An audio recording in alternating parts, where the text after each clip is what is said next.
enumeration form distribution. So from 4th November onwards till 4th December, our BLOs will be visiting every household and will be distributing the enumeration form.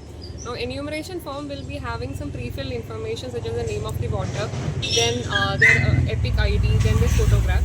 All what they have to do is fill in some more information such as their contact number, date of birth, Aadhaar information if they are ready to give, then the details of the previous SAR if they have participated in it.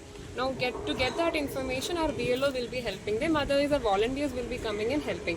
In case if they have not participated in the previous SAR, then they can give the information of their relative who have participated in the previous SAR. Now during this phase of enumeration, they need not give any other documentation.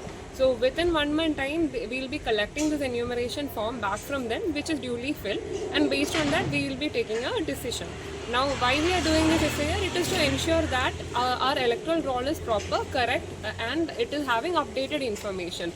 So the entire objective of SAR is to ensure that all the eligible voters are included in the voter roll and ineligible people's name doesn't exist in the voter ID. Madam कितने BLO काम पे रहेंगे?